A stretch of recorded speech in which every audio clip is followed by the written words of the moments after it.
Le mot nègre lui-même ne m'intéresse pas. C'est son trajet qui compte à mes yeux.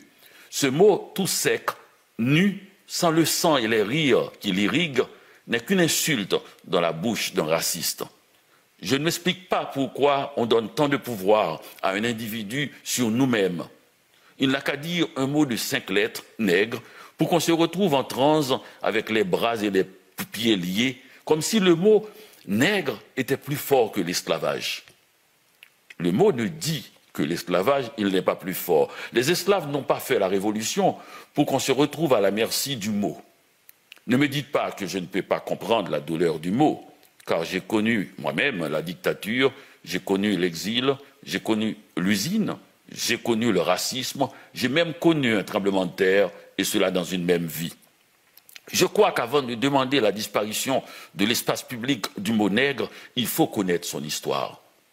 Si ce mot n'est qu'une insulte dans la bouche du raciste, il a déclenché dans l'imaginaire des humains un séisme.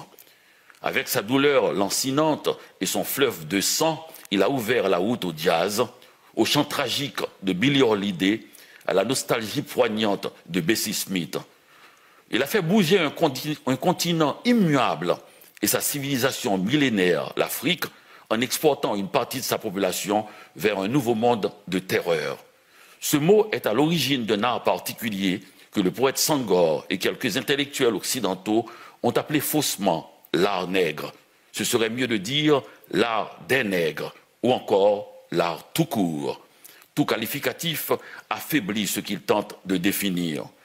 Mais passons, car ce domaine est si riche.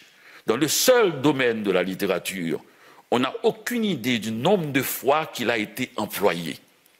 Si quelqu'un voudrait faire une recherche sur les traces et les significations différentes du mot dans sa bibliothèque personnelle, il sera impressionné par le nombre de sens que ce mot a pris dans l'histoire de la littérature.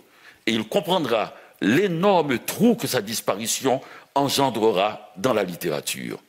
La disparition du mot nègre entraînera avec lui un pan entier de la bibliothèque universelle.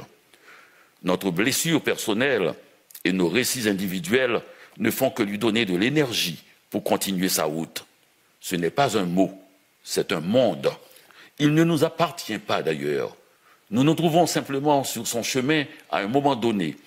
Il a permis la révolution à Saint-Domingue, Haïti, en devenant notre identité américaine. On a capturé des hommes et des femmes en Afrique qui sont devenus des esclaves en Amérique, puis des nègres quand Haïti est devenue une nation indépendante, et cela par sa constitution même. On ne va pas faire la leçon aux glorieux combattants de la première révolution de l'histoire. Si le mot révolution veut dire chambardement total des valeurs établies, celle de l'esclave devenu libre en est la plus complète. Le nègre Toussaint Louverture, le nègre Jean-Jacques Dessalines, le nègre Henri Christophe et le nègre Alexandre Pétion ont fondé Haïti le 1er janvier 1804 après une effroyable et longue guerre coloniale. Alors, quand un raciste m'apostrophe en nègre, je me retourne avec un sourire radieux en disant « Honoré de l'être, monsieur ». De plus, Toussaint puis Dessalines ont fait entrer le mot nègre dans la conscience de l'humanité en faisant un synonyme du mot homme. Un nègre est un homme, ou mieux, tout homme est un nègre. Le raciste qui nous écoute en ce moment, sait-il qu'il est un nègre de par la grâce de Jean-Jacques Dessalines, le fondateur de la nation haïtienne? C'est par cette grâce qu'un nombre de Blancs ont été épargnés après l'indépendance d'Haïti. C'est par cette grâce que tous les Polonais vivant en Haïti pouvaient devenir séances tenantes des nègres, c'est-à-dire des hommes. Connaissez-vous une pareille révolution du langage? Le mot qui a servi à asservir l'esclave va libérer le maître. Mais pour qu'il soit libre, il faut qu'il devienne un nègre. D'où la phrase magique « Ce blanc est un bon nègre, épargnez-le ». Vous comprenez qu'un tel mot va plus loin qu'une douleur individuelle et que si nos récits personnels ont une importance indéniable, ils ne font pas proie face à l'histoire. Une histoire que nous devons connaître puisqu'elle nous appartient, que l'on soit un nègre ou un bon nègre. Cette plaisanterie d'une hypocrisie insondable du N-word est une invention américaine comme le hamburger et la moutarde sèche. Et j'espère que nous aurons le courage de l'effacer du visage du glorieux Jean-Jacques Dessalines, fondateur de la nation haïtienne dont on disait qu'il était le nègre fondamental. Merci, Dany. Merci. Et c'est un texte que vous avez écrit cette semaine?